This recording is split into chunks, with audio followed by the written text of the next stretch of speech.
Now, there's been a lot of games that have released over 2025, and I just want to say that a lot of them have given a good sense of realism and what it feels like to be inside a game almost, and just be a part of a whole different world and aspect of life. But I've been having this itch, like, I want to play something that not necessarily I've played before, but I just wanted to play something that I knew was an experience. And I recently played Silent Hill multiple times over, and I got a couple endings. But I found myself falling back to a game which I had played repeated times and knew every inch of, but for some reason felt like a new experience every time.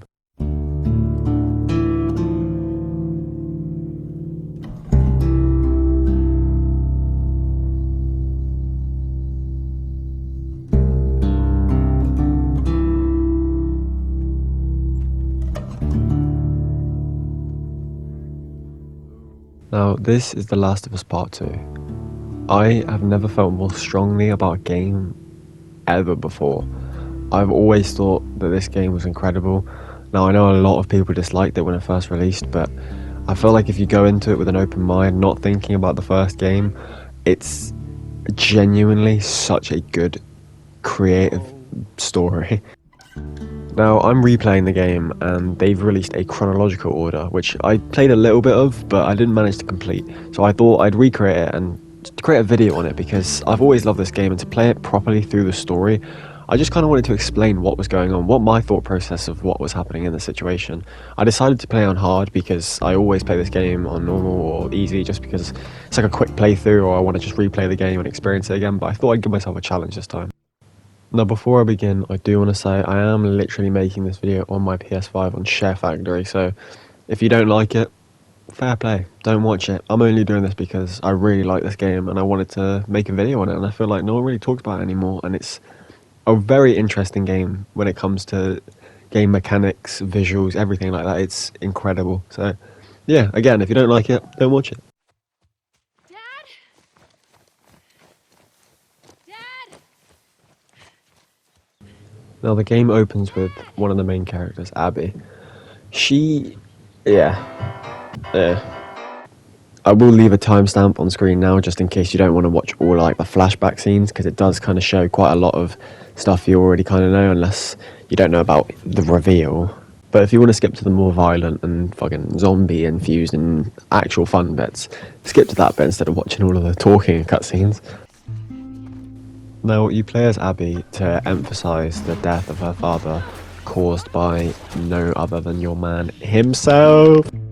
But I can understand why people did dislike this game. It does have that, like, why would you create this character for us to sympathise when they literally went and took my only man?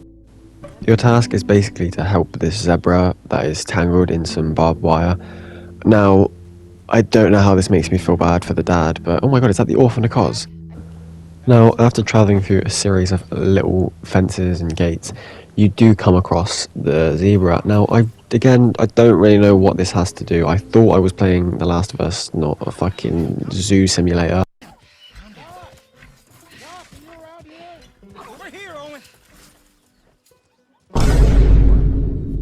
These flashbacks give more of an insight onto what actually happened when Joel killed everyone in the hospital and took back Ellie. It ended up causing a chain reaction which made Abby have this pure rage for Joel, and actually so much that it created a name for Joel and had this whole group of people out searching for him just to get him killed. It also shows that Ellie wasn't treated like a test subject. She was treated purely like a human, that they didn't want to take her life. They wanted to keep her alive but make this cure.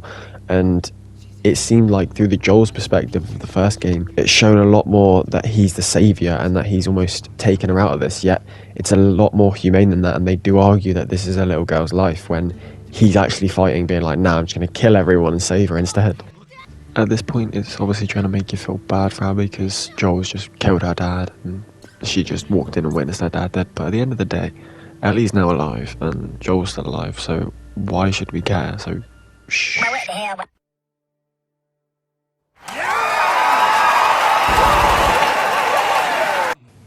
Joel finally tells Tommy the truth. He admits that the Fireflies were going to kill Ellie to make a cure and that he couldn't let it happen. It's the way his thought process is set in the scene, it makes it so almost like slightly darker. It shows that he did want to protect her and that it was just a lot more, it seemed like a lot more aggression behind it than it showed in the first game. He lied to Ellie about the whole situation and told her that they couldn't find a cure and that there was loads of people like her, but she ended up slowly realising, as we'll see later in the game.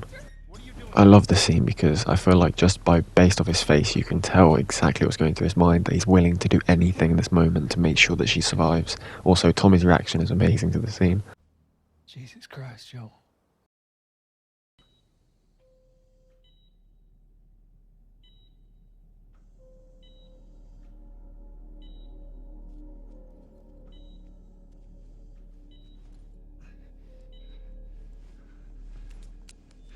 Come on, baby girl.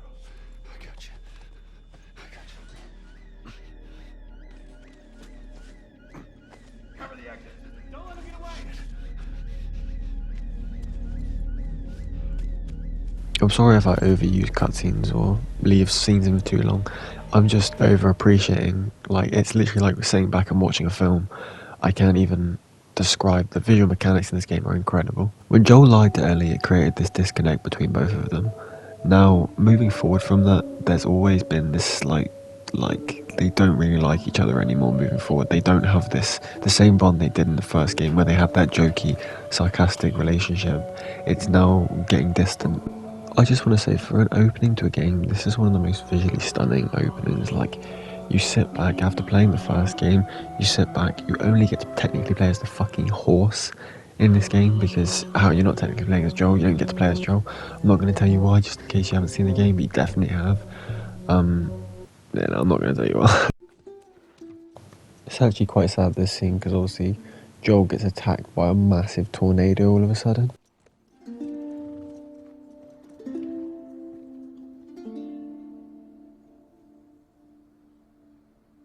We're gonna do Joel Miller, guys, from The Last of Us. Joel pressed his lips to your shoulder, lightly kissing the skin. Since The Last of Us Part 1, you can tell that Joel is trying to redeem himself towards Ellie. He's giving her a guitar, he's trying to give her guitar lessons, he's trying to be more of a father figure towards her instead of being someone that possibly ruined her future of what she wanted for her life.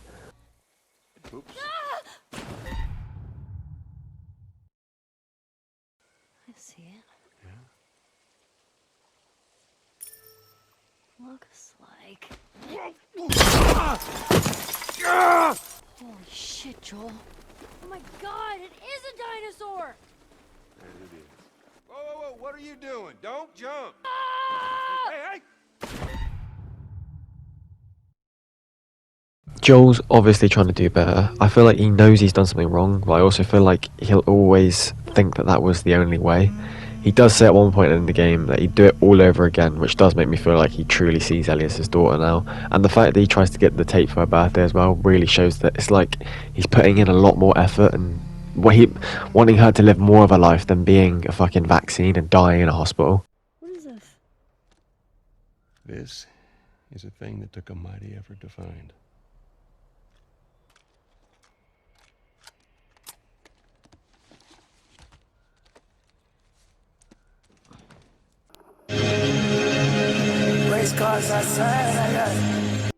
But just before they leave the museum, Ellie sees something that is almost a slight revelation to her about what she's been told this whole time about the Fireflies.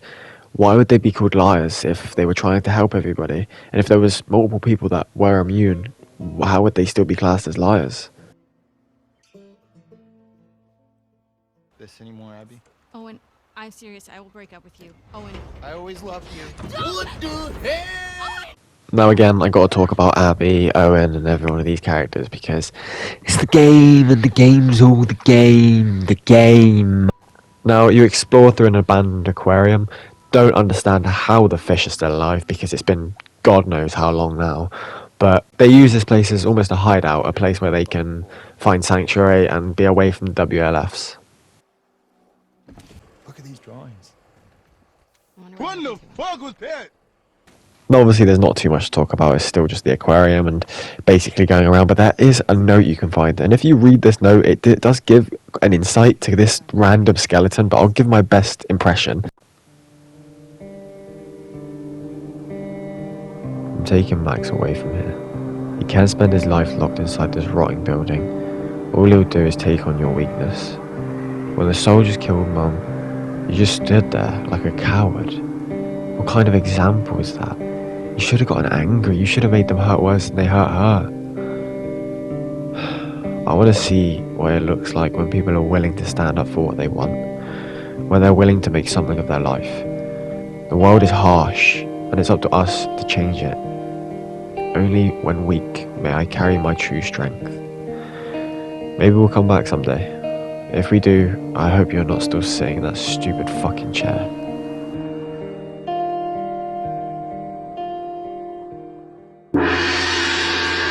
Now this talks about the Scars, also known as the Seraphites.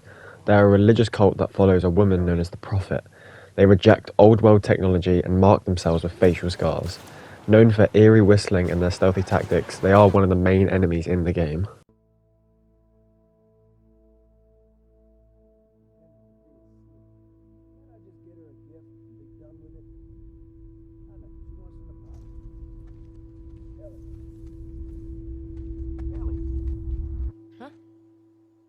I'm here to tell you right now, we don't care. Let me tell you. We don't care. I do really love this little sniping bit, but I realise that it doesn't actually have any meaning to the story. It's literally just to show Tommy and Ellie on screen together and having like their own little moment and being like, oh, do you want to try my sniper out? The sniping mechanic as well is also really cool. Like you have this whole drop-off thing where you have to like aim it higher to shoot off like a normal sniper would, but it doesn't seem to show up ever again in the game, and I don't see a real point to having it. If like, what's the point in learning this whole mechanic and having like a little 10-minute segment to it when it's never going to show up again in this such a big game as well? You wouldn't think to expect that. Okay. More.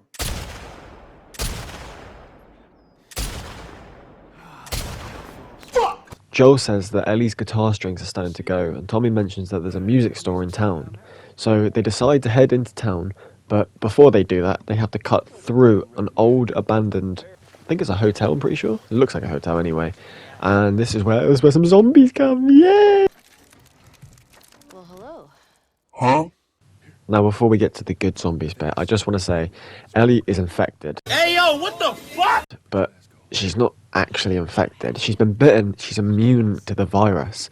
Joel keeps telling her to make sure she hides it from people, and slowly as she grows up, obviously, that starts to slip and she starts to tell people. We are on patrol, right? Okay.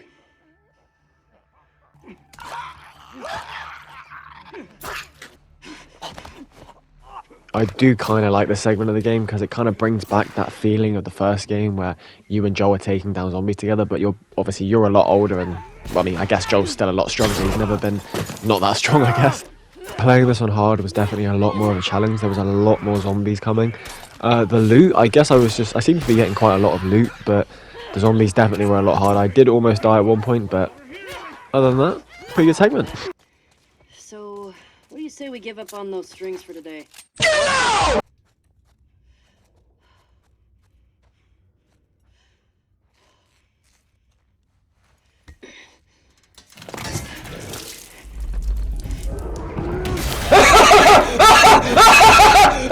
Now, this is the first time that you actually encounter a bloater in The Last of Us Part 2. It's a very tanky, I wouldn't say boss, I would say like a semi-boss maybe. I'd say like it's just a small fight. But Joel does end up taking it down anyway in like a small scripted event. I kept running because I thought I would survive.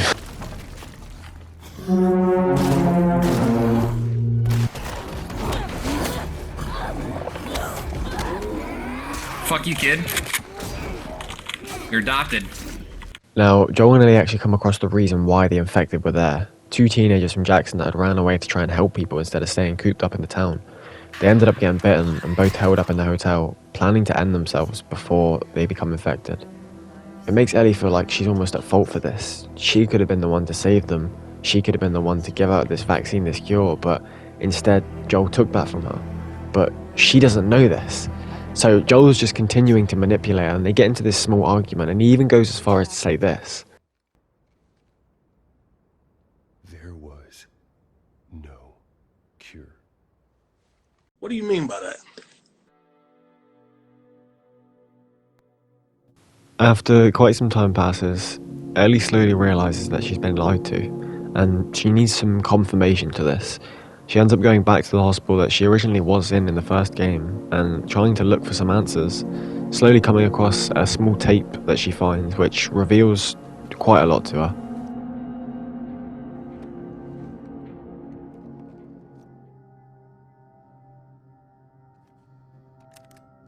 Most people have left already.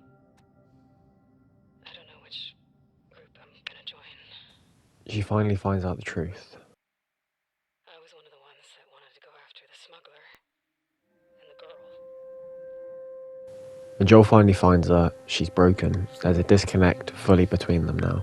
She wants the truth. She doesn't want to be told lies anymore. She tells him, if you tell me the truth, she'll come back to Jackson, but if you lie again, she's gone forever. He ends up telling her the truth, and it completely breaks her. She doesn't know how to feel. She was supposed to be someone to save the world, but now she's a nobody again, and her life is meaningless. Fucking touch me! Yay, we get to go back to the aquarium with Abby. That's like my favourite part of the game, going back here all the time. And honestly, there's not too much to note in this part besides two things, and that is this one really cool bow and arrow mini game, which for some reason I'm absolutely goated at. That's what.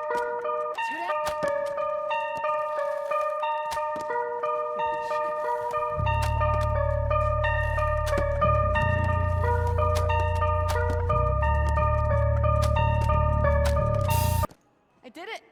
Also, just for the record, that guy has a girlfriend slash wife who is pregnant, and he keeps getting with Abby, but everyone kind of knows this and they just allow it. I do not understand why, but I wouldn't get with either of them.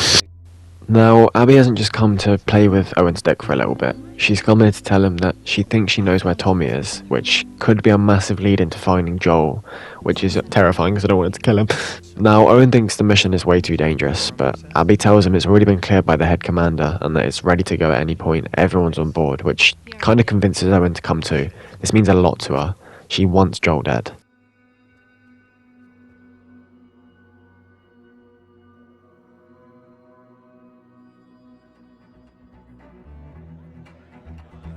I woke up in the morning about 9:30. The hacks in the buggy standing on the right. Jensen Gabriel standing around, picking little city to the You're such a dick. Come on. Why don't you start with me?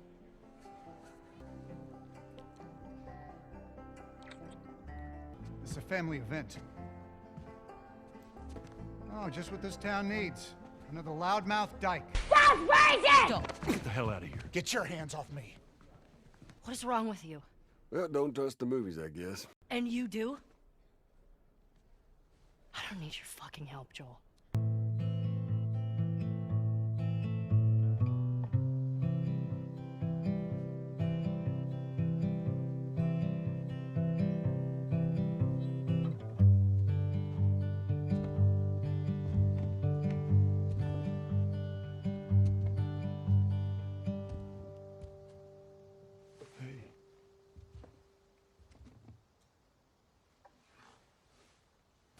After their incident the night before, Ellie went to speak to Joel about being too controlling and having too much impact in his life, and that since that whole incident he needs to take a step back and take a lot less interest in her. And he basically goes on to say that if he got another chance in that hospital, he would go back and he would do it all over again. Ellie tells him that she can't get over that and she doesn't know if she ever will, but she wants to. So there wants to be progress. Fuck, I fucking wants to. Who says wants to? And we're finally caught up to present day. Took me so long to edit all this together. 20 minutes in, I still got so much to go. That is Jesse, which is Dina's ex. But to be fair, they all seem really friendly. They all seem like they have no bad intentions. They don't hate each other. They're all very close, I'm assuming. This is one of the first times you actually see Jackson, and it's so lively, like seeing the like children running around and everything. Like in the first game, you don't get to see much of the town; you just see it from the distance. And at the beginning of this game, you don't really see it too much, but it's quite cool to see how much life is actually and how people are living so normally. Can I talk to you? Look, last night I was drinking too. I'm gonna be honest with you. I'm kind of retarded. Ow! What the fuck? I'm not even playing! Because you're a chicken? You're a chicken! I hate this kid so much. You wanna fuck him up? Now, Ellie and Dina are going out on a scouting mission. They just checking out usual buildings, making sure everything is clear from zombies or anything like that. But there's something kind of visually appealing about the scene, just seeing this giant wall, knowing that they're caved in by snow and zombies and infected. And it's just, I don't know, there's something about the look of this shot right here, showing off the mountains and the lighting and just seeing them all go off in different directions, knowing that they're going off scouting and they might not even return. Abby's getting closer.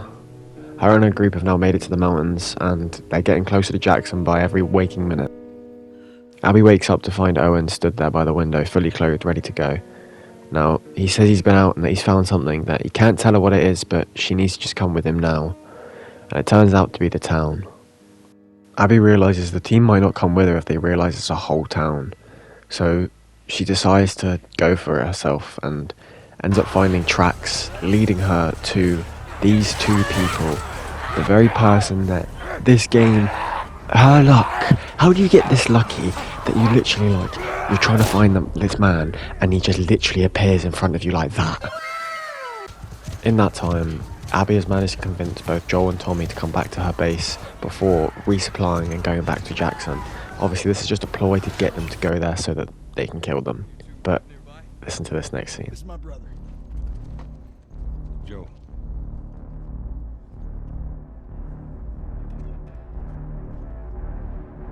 You act like you heard of us or something. Because they have. What? Bro, what? All of a sudden, Ellie and Dina are blasted by a blizzard and have to hold up in some abandoned library that was used by one of the other people that used to live in Jackson.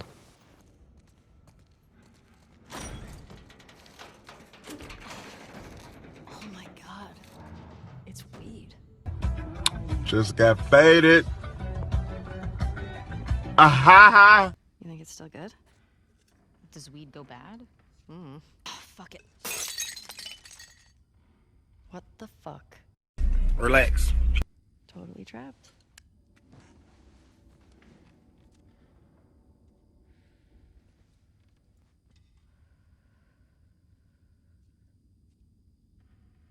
Can I ask you a question?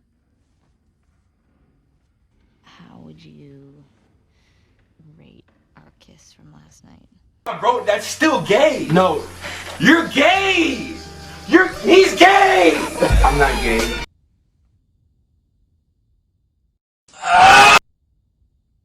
Okay. Ellie actually ends up opening up a bit more and telling Dina about her scar, and that is actually a bite mark and not a chemical burn. But obviously, Dina doesn't believe that. Just stay there, okay? Are you okay? Just will What's you wait, going on? please? What? Just turn around. What are you doing? Are you kidding me? You're supposed to be on patrol. There's a blizzard outside. Is that weed? When Jesse arrives, he tells them that Tommy and Joel have gone missing. You can tell how distressed Ellie is in this scene. She needs to find Joel. Obviously, we know where he is. Ellie, panicked, ends up finding the house and sneaking in through a back door. You can actually hear Joel's distant screams, and it's horrifying hearing that. Because if you don't know what happens, then it's horrible.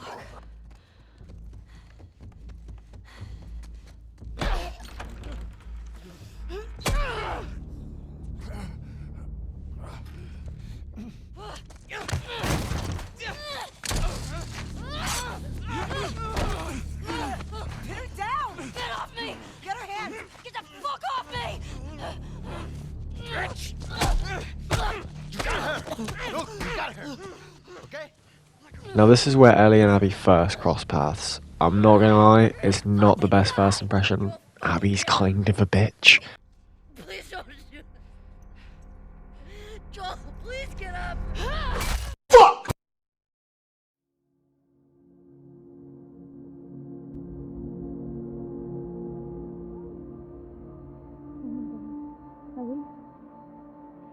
Ellie. I'm sorry. Jesse, they're down here.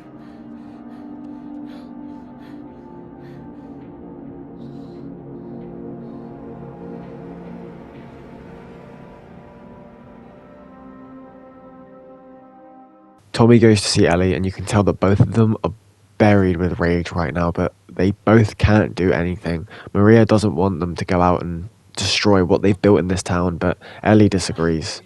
What are you doing? The next day when Ellie wakes up, she visits Joel's grave and even goes as far as to visit his house and get Sarah's watch that was given to Joel and also his revolver. But once you get downstairs, Maria's waiting for you to tell you that Tommy has left by himself. He's taken guns and a horse and he's gone solo to kill them. He's left a letter behind, and Maria knows that you want to go after him now even more, and that she's not going to stop you. She wants you to save Tommy and take down these people, but she knows that you've got to be smart about it. You going with her? Yeah. Bitch, shut the fuck up, bitch! And I'm afraid that's it for episode 1. Now, I apologise again for my editing. I'm literally just using my PS5, recording the game on it and editing it on Share Factory, and then my headset is awful. I'll be getting a new headset hopefully, but I'm going to try and work on episode 2 and make sure that episode 2 is definitely a lot better, and try and make sure I'm going to write a bit more of a script hopefully beforehand to give myself a bit of a boost. But yeah, thank you guys for watching, and I'll see you hopefully in episode 2 if you watch. Goodbye.